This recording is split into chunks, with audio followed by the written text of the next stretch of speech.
Greetings from Mob World. What is up with y'all niggas, man? We back getting a reaction, and today we got some MrBallen, woman possessed by a ghost with a secret.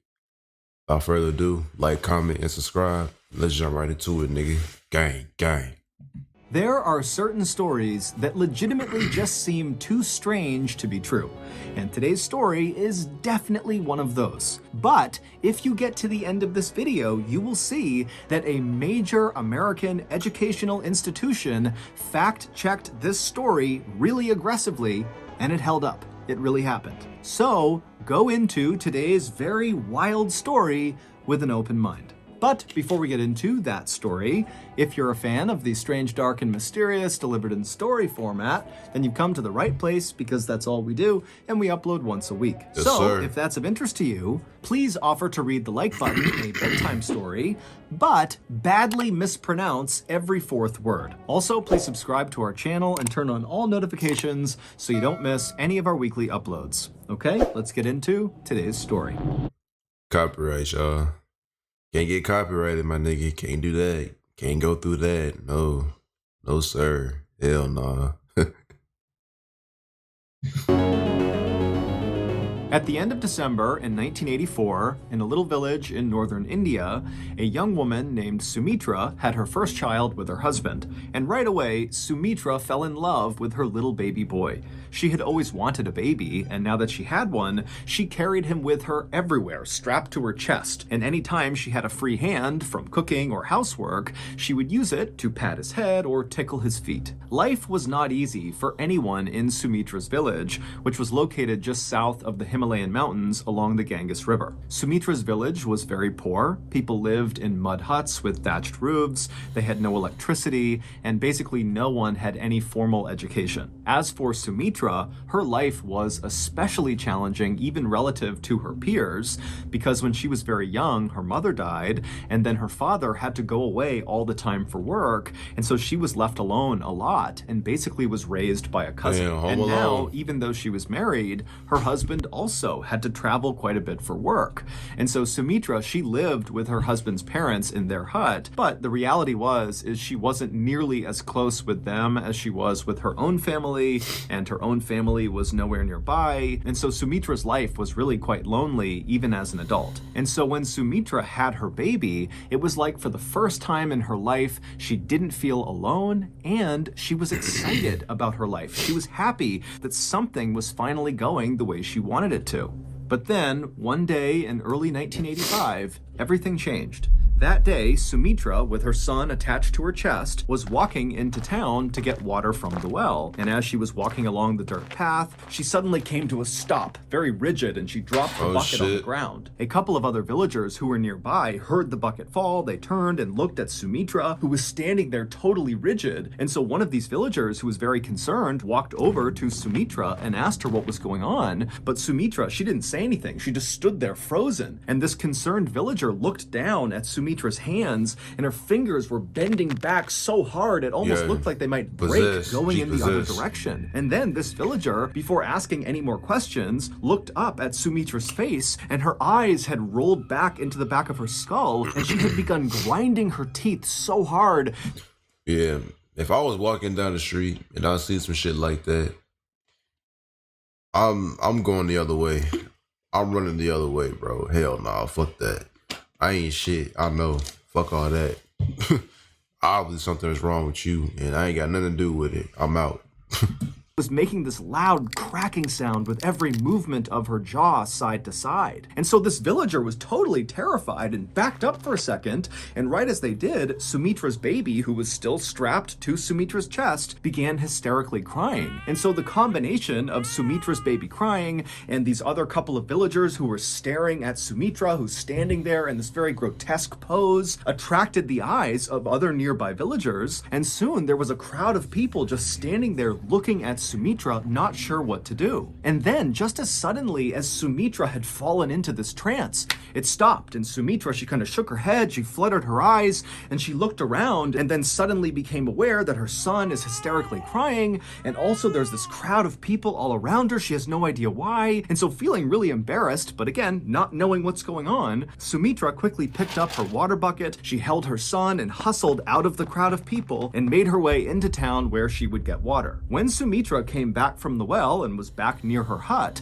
she didn't tell anyone about what had happened on the way to the well. Frankly, she couldn't really remember what happened. And so Sumitra told herself that whatever happened on the trail to the well, that trance she fell into, it had to be a one-time thing, likely brought on by stress and sleeplessness from having a new baby. But a few weeks later, it happened again, and this time the trance lasted quite a bit longer. Sumitra's father-in-law had walked into their kitchen and found Sumitra standing there totally rigid with her hands kind of bending backwards and her eyes rolled back in her skull, and he would tell her later on that he had shaken her and tried to wake her up, but he couldn't for almost 10 minutes, and then when she had snapped out of it, she had no memory and had no idea what happened. By May of 1985, so roughly 5 months after her first trance, Sumitra was falling into these bizarre spells nearly every day, and they were lasting hours at a time. And even more bizarre, lately, during Sumitra's trances, she would begin to speak, and the things she said were totally strange. Typically, she would bark out cries for help. She would say her head was being crushed and someone needed to help her. And then suddenly her voice would drop down to a whisper, and she would say, "All I can see is darkness." Sumitra's family would contact the local medicine man who would come out and examine Sumitra, but he couldn't figure out what was wrong with her. Besides, it was crazy. This is 1985, right? So a lot of niggas are not used to this. They haven't seen nothing like this, bro. So doctors coming in, the parents don't know what's going on. Like it can easily turn to a bad situation, bro. A really bad situation because you don't know what you're dealing with. You have no idea, bro. And I wouldn't say shit like that is more common in today's world, 2023, but back in 1985, they really did not know what the fuck was going on type shit.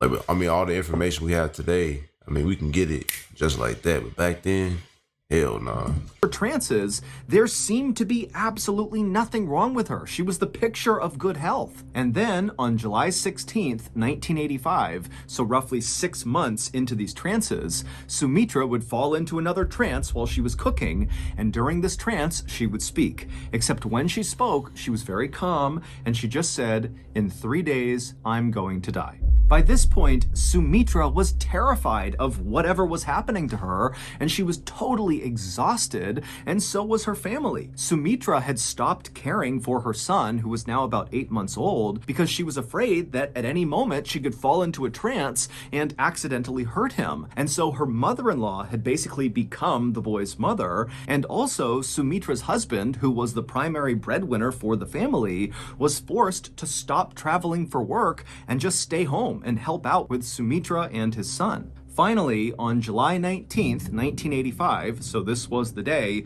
that in her trance, Sumitra had predicted she would die, on that day, Sumitra woke up and made a very conscious effort not to do anything that could potentially harm her. She didn't cook because she didn't want to be near flames. She didn't walk near anything with any sort of ledge she could fall off.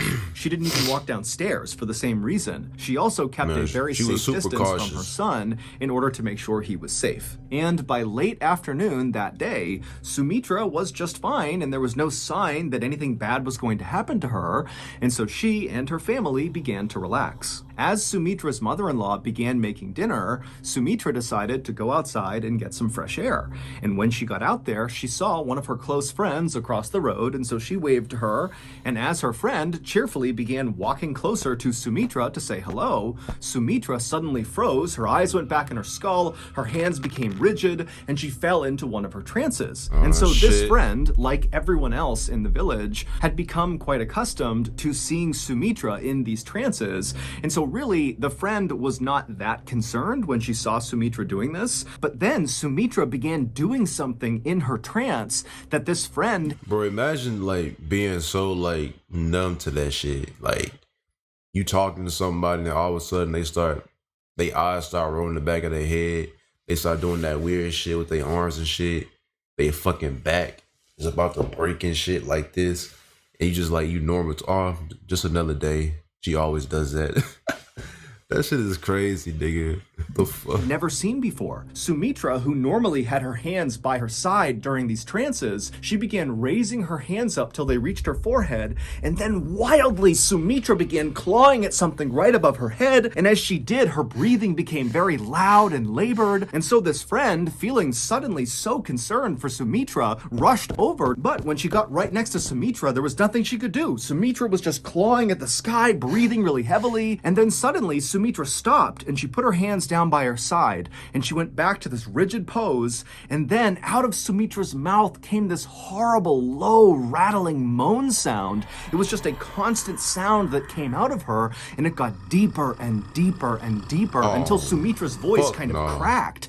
And then suddenly Sumitra went totally still. And when this happened, Sumitra's friend, who was right next to her, realized Sumitra, even though she was standing upright, she was not breathing at all. It was like she was a statue. And so this friend began screaming for help. And so Sumitra's in-laws and her husband and other villagers who heard this cry, they came running outside and they quickly circled around Sumitra. And then a few minutes later, the medicine man arrived. He broke through the circle, went right up to Sumitra and began checking her out. He checked her pulse, he checked her heartbeat, he kind of looked inside of her mouth, he looked in her eyes, and then after a minute, he stepped back and he just said, "She's dead." Sumitra's husband fell to his knees, and Sumitra's mother-in-law, who was carrying Sumitra's son, began crying. All the while, Sumitra's body still remained totally upright and rigid in the middle of all these people, with her hands tight by her side and her eyes rolled back, and her face frozen in what... That's why I don't fuck with no paranormal shit. That's the reason why right there. Because a whole bunch of shit could go left real quick, nigga. That's why I don't fuck with no Ouija board. I don't fuck with no paranormal shit. No nothing, bro. No demonic shit. None of that shit, bro. Cause shit like this can happen. Hell no. Like a silent scream. Eventually, the medicine man and Sumitra's father-in-law stepped forward and lowered Sumitra's frozen, rigid body onto the ground on her back, and they closed her eyes. There was no hospital to take Sumitra's body to or official to call about her death. And in this village at this time, it was very important for both religious and public health reasons to take care of the body very quickly. And what that looked like was the villagers would work together to perform the Hindu death rituals, and then afterwards they would cremate the body, which is a process of burning the body until all you have left is the ashes. And so as Sumitra's body lay still rigid on her back right near her home, her family and the villagers began making preparations for her funeral. Sumitra's mother-in-law and some women from the village began scrubbing down Sumitra's body, as well as putting essential oils on her face, and other villagers who were not a part of that went off to find wood for a fire. The villagers weren't talking much, and a lot of the women were crying, but it wasn't just grief they were feeling, it was also fear. They all knew about Sumitra's trances, they happened all the time for months, but what the villagers couldn't wrap their heads around was the idea that during one of these trances, Sumitra had accurately predicted her own death.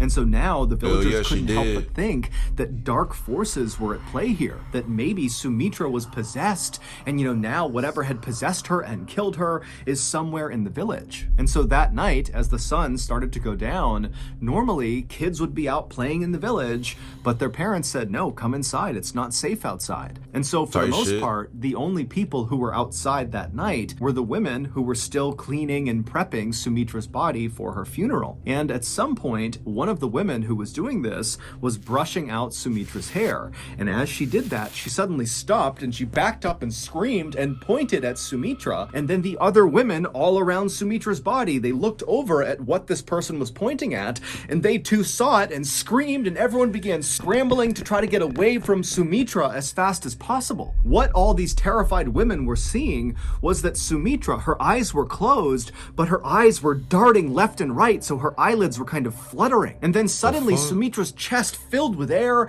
and then she breathed out a long, loud exhale, and then she opened her eyes and she sat bolt upright and began looking around. And the other women who were terrified, they're looking at her and they were struck by how completely healthy and normal Sumitra now. So you mean to tell me she died, woke up like nothing happened, bro? Healthy. Bro. I'm moving out the village. I'm moving out the village, bro. What the fuck is that? I just seen a dead body just awaken. I just seen a dead body come back to life, bro. Oh, hell no. I'm moving the fuck out that village. I'm packing up my shit. I'm getting my kids, all that shit. We moving the fuck out, bro. The fuck is this? Even though for the past 45 minutes, she didn't have a heartbeat and was totally pale and looked completely dead. Sumitra wiped the essential oils from her face, and then she stood up, and as she did, the medicine man, he had heard all the commotion and ran over, and he ran to Sumitra and kind of assisted her and got her to stand on her feet because she was a little bit wobbly. And then the medicine man performed a checkup on Sumitra, checking her heartbeat, her pulse, he looked in her mouth, he looked at her eyes, and then he asked Sumitra, how are you feeling? And Sumitra said, I'm okay. And then the medicine man, he kind of turned to face this now huge crowd of onlooking villagers, and the medicine man had a big smile on his face, and he said, you all have just witnessed a miracle. Sumitra is back from the dead. The hell, bro? Sumitra's husband and her in-laws were too shocked to say anything or really even react. But then suddenly, Sumitra's husband was overcome with joy and he ran forward to hug Sumitra. But as Sumitra turned and saw him coming towards her, she backed up suddenly and put her hands out to protect herself from her husband. And immediately the medicine man, he kind of stepped in between the husband and Sumitra, and he patted the husband on the shoulder and said, she's been through something very traumatic. You need to give her time and space to recover. And everybody in the village who saw this happen, crazy. They were accustomed to whenever Sumitra fell into one of her trances, when she came out of them, she oftentimes was a little bit confused. And so they all just kind of assumed that this is what was happening, but on a bigger scale. This is a really intense trance they've seen, but she's just confused. She'll be okay soon. And so the villagers dispersed, and the medicine man assisted Sumitra back into her hut, and he got her in her bed where she fell asleep. And then afterwards, the medicine man reassured Sumitra's husband and her in-laws that Sumitra, when she woke up, she'd likely be just fine, but he would come by. Bro, and I think she's still possessed, bro. I have a funny feeling she's still possessed. I don't know why. I just have a funny feeling she's still possessed, bro. Because ain't no way you gonna die and come back to life. I don't know. Miracles can happen, bro. But this is a MrBallen story. Some crazy shit finna happen. And he would do another thorough medical exam on her just to make sure. And the next morning, when Sumitra woke up, she did seem a lot better. When she left her bedroom, she seemed far less confused than she had been the night before. But as soon as Sumitra saw her husband and her in-laws, she got so scared she just bolted from her hut and started running away. And so the medicine man who had just come by to do his thorough checkup, he saw her take off, and so he began chasing her, as well as Sumitra's husband and father-in-law. They took off after Sumitra. And finally, when Sumitra's husband caught up to Sumitra, he grabbed her by the arm to stop her, and Sumitra ripped her arm away from him, and she said, "How dare you touch another man's wife?" And as the husband kind of ushered Sumitra back towards their house, she continued to say, "You're not my family, this is not my home." And then finally, Sumitra's husband and the medicine man had to literally drag Sumitra to get her to go back inside the hut. And as they dragged her inside, she kept screaming that her name was Shiva Duetti and her in-laws had killed her. Over the next couple of days, the medicine man and Sumitra's family tried everything they could to try to snap her out of what seemed like a really long trance, but nothing they did worked. It seemed like Sumitra had just kind of lost her mind. Sumitra began refusing to touch her beloved son, and instead would demand that someone bring her Rinku and Tinku. But when no one knew who or what she was talking about, Sumitra would just get furious. Sumitra had never gone to school, and so did did not know how to write.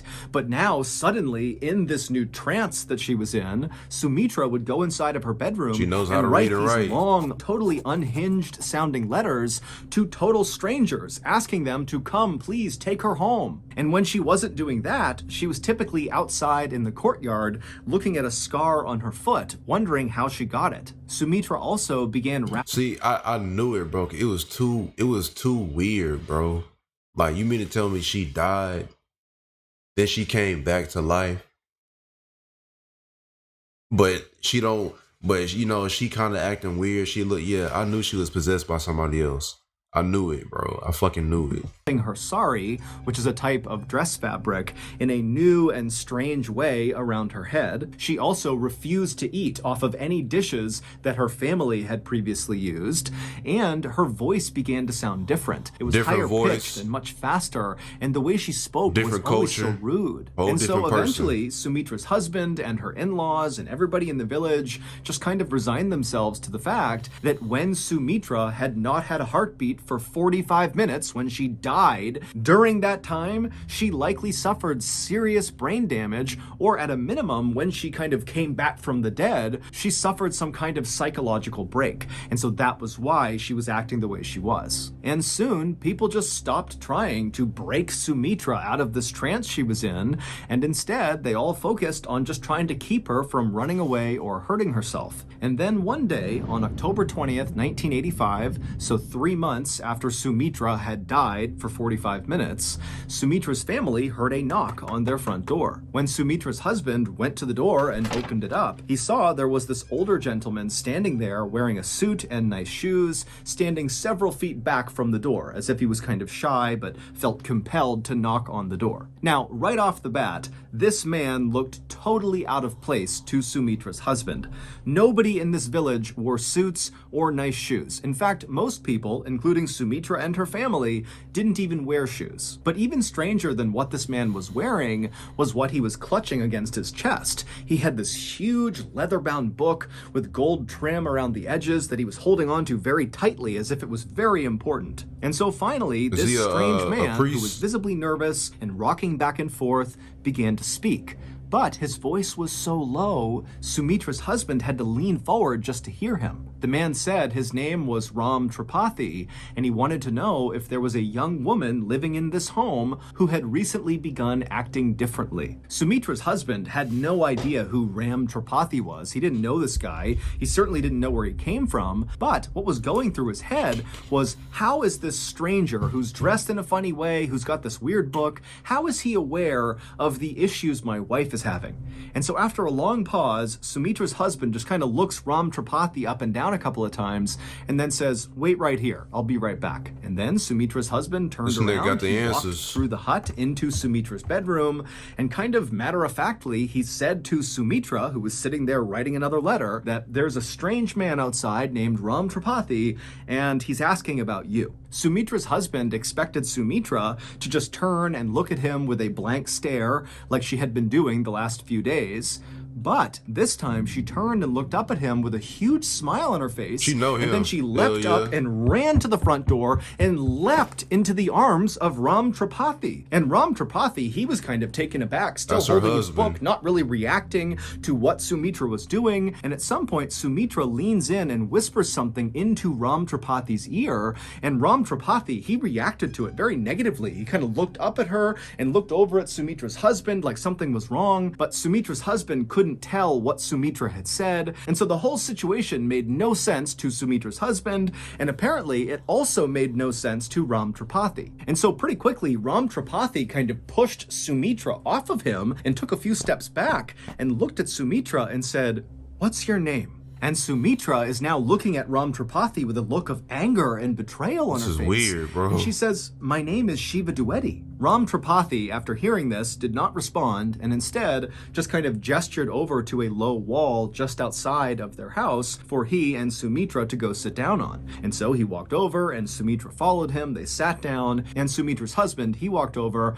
but he stayed a couple of feet back, standing up. And once Ram Tripathi was sitting down, he lowered his big leather-bound book, and he opened it up, and inside were all these photographs. And right away, Ram Tripathi pointed at one of the pictures, which contained a bunch of people in it, and he turned to Sumitra and he said, "Can you identify who's in this photo?" And Sumitra, she looked at the photo and immediately began rattling off names that were all correct. These are people that Sumitra's husband, he's looked over, and he's got no idea who the people are in that photo. And so after Sumitra correctly identifies that photo, Ram Tripathi turns the page, he picks out another photo, and he says, "Can you identify who's in this photo?" And again, Sumitra, one by one, would name correctly all the people in the photo. And then finally, Ram Tripathi took a sigh, and he flipped the page one more time, and he pointed to one particular picture which contained one person. And he looked at Sumitra and he said, "Do you know who this is?" And Sumitra, she would look over at the photo, and instead of immediately saying the name, she paused, and she kind of began to breathe heavy, and she seemed kind of angry, and then she looked at Ram Tripathi and she said, "I know who that is. That's my sister-in-law, and she killed me by hitting me over the head with a brick." And at this, Ram Tripathi dropped his book on the ground, and he turned and embraced Sumitra as hard and as intensely as she had when she had run out and leapt into his arms. And he and Sumitra, they hugged and cried for a long time. And then finally, when they separated, Ram Tripathi turned to Sumitra's husband, who's still just standing there totally bewildered. Yeah, and he tells him, "Let's go inside and I'll explain everything." This shit is crazy, bro. Nigga, I would be, if I was the husband, bro, I would be so confused. Bro, I'd be begging for answers, dog. What the fuck is going on? Who is this person? What the fuck is going on, bro? I'd be creeped out. Nigga. Ram Tripathi was inside with Sumitra and her family. He told them an unbelievable story about a woman named Shiva Dwivedi. Shiva Dwivedi was, of course, the name that Sumitra for months had been saying was her own. But over those few months, her family had just assumed that that name meant nothing and that what she was saying was nonsense because of her brain injury. But Ram Tripathi would tell them that Shiva Dwivedi was the name of a young woman who lived in a city none of them had ever heard before, located about 60 miles away from their village. He would tell them that Shiva was a very wealthy woman who was college educated, and she had 2 young sons. And it would turn out that Shiva's youngest child was born almost on the same day that Sumitra's child was born in December of 1984. But unlike Sumitra, who after the birth of her child felt like her life got so much better, she loved her family, she was excited about the future, for Shiva, it was the opposite. When her first child arrived, it was like her life got worse and worse and worse. Shiva's in-laws had grown to hate her. They didn't like that she was so well educated, and they hated the family she came from. And so by early 1985, they killed her. By this point Sumitra was regularly falling into those trances with her eyes rolling back and her teeth gnashing, the tension and fighting in Shiva's home, 60 miles away, was reaching an almost unbearable level. Shiva began writing these long letters that she would send to her family far away, where she would detail waking up almost every night with nightmares, screaming. And in May of 1985, which is when Sumitra began speaking during her trances, Shiva got into the biggest fight she had ever gotten into with her in-laws about attending a family wedding. And on the night of May 18th, 1985, Shiva's neighbors in her city saw Shiva's in-laws literally carrying Shiva's body, which appeared to be unconscious, as they walked along the railroad tracks. When these neighbors ran up and asked if everything was okay with Shiva, Shiva's in-laws just said, "Oh,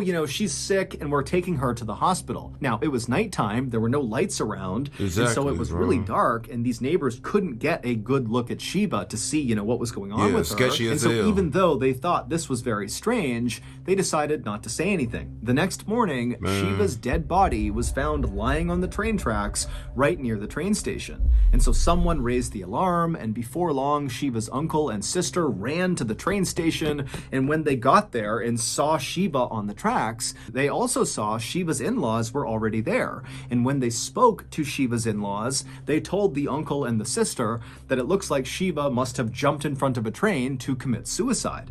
But the uncle and sister are looking down at Shiva's body, and there appeared to be really no markings. Yeah, that was the worst lie in human history. How you gonna say she got ran over by a train? There's no indication on her body that says she got ran over by anything. There's no bruises, no marks, no tore off limbs, no deforming, no nothing, bro. Her body looks clean, my nigga. That was the worst lie in history. Bruises, cuts of any kind on her body that you would expect from getting hit by a train, except Sheba did have a very big mark on her head. Later on, the uncle and sister would say it looked like something had bashed Sheba's head in. Sheba's in-laws would immediately cremate Sheba's body before Sheba's actual family could stop them, and the police in this area were not good at investigating crime. So when Sheba's in-laws went to them and said, yep, she jumped in front of a train, she committed suicide, but we don't have a body because we already cremated her, the police just accepted it. Sheba's father was convinced that Sheba had been murdered, but he didn't have a way to prove it. Until Sumitra appeared to die on July 19th, 1985, and then came back to life, claiming to be Sheba. Sheba's father had heard a rumor about some girl in a village 60 miles away claiming to be his dead daughter. Now, at first, Sheba's father did not believe this, but eventually he decided he would go to the village and test this girl to see if maybe it was true. And so, on October 20th, 1985, Sheba's father put on his best suit and his nicest shoes, he brought his leather-bound photo book, and he headed to Sumitra's village and knocked on her hut. Ram Tripathi was Sheba's dad. When Sumitra at first ran outside and leapt onto Ram Tripathi and hugged him, and then whispered something into his ear that Sumitra's husband saw happening but couldn't hear what she said, and then Ram Tripathi, when he heard what she whispered, he kind of recoiled and acted angry for a second. What Sumitra was saying was, Papa. In the moment, Ram Tripathi, who was not convinced Sumitra was his daughter, felt like this is a horrible, elaborate hoax and it needs to stop. But then Sumitra correctly identified 15 people in his leather-bound photo album, including the sister-in-law who she said killed her. And even more convincing than that was that Sumitra knew how Sheba had been killed, by getting smashed over the head with a brick. This was a question that Ram Tripathi had never heard the answer to before. And at that point, Ram Tripathi believed that this must be his daughter's reincarnated spirit inside of Sumitra. And so that was when he dropped the book and gave her a big hug. This story is considered to be one of the most credible reincarnation stories ever recorded. Scientists from the University of Virginia in America actually went to India to study Sumitra and interview everybody involved. And they concluded that this was not a hoax. They said that Sumitra had most likely either been possessed by or reincarnated as Sheba Duetti. The change in Sumitra's voice that her family noticed was the same accent that Sheba had. It was very urban and educated. The strange new way that Sumitra wrapped her sari on her head was the same way that Sheba did. Sumitra was rude to her family and refused to eat off the same dishes as... I'm telling y'all right now, bro, this shit ain't no joke. I'm telling y'all right now, for all you niggas who don't believe in God, there is a God and there is a devil, bro. All that reincarnation, the spirit, angels, demons, all that is real, bro. That is, I'm trying to tell y'all. Y'all be trying to blow that shit off. That shit is real, bro. That shit is beyond real. Because she believed she was actually a very wealthy woman who was for some reason being forced to live in this poor person's hut. And when Sumitra asked for Tinku and Rinku, those were nicknames that Sheba had given her two sons. And all those seemingly unhinged letters that Sumitra had written and fired off to random strangers were in fact sent to various members of Sheba's family. After Sheba's father, Ram Tripathi, brought Sumitra's story to the police would actually investigate this case, and they would charge some members of Sheba's family. But ultimately, Sumitra's testimony was deemed unacceptable for court, and so the case was never officially solved. As for Sheba's in-laws, they have always denied killing her. Sumitra lived the entire rest of her life as Sheba, and Sheba's real parents accepted her as their daughter. Sumitra also came to accept her son and raised her son with her husband in their little village until she died in 1998. Damn, bro. So that's going to do it. If you got something out of today's episode and you haven't done this already, Man, this story was crazy. This episode creeped me the fuck out, bro. I got goosebumps and shit. That was a good ass story. This story threw me over here. It threw me over there. I was confused. But bro, it made sense at the end. I knew Sumitra was possessed. I knew she was, when she woke up, I was like, yeah, that's not her. That's somebody else, bro. Cause ain't no way, bro. That's somebody else, nigga. And that shit has been proven to be real. It's not a hoax. That shit is real as hell. Damn, my nigga. MrBallen, man. Shout out to that nigga, bro. That nigga tell the best stories, my nigga. He never fails. Never. But that's gonna be the end of this reaction. Like, comment, and subscribe. And I'll see y'all boys in the next one. Peace.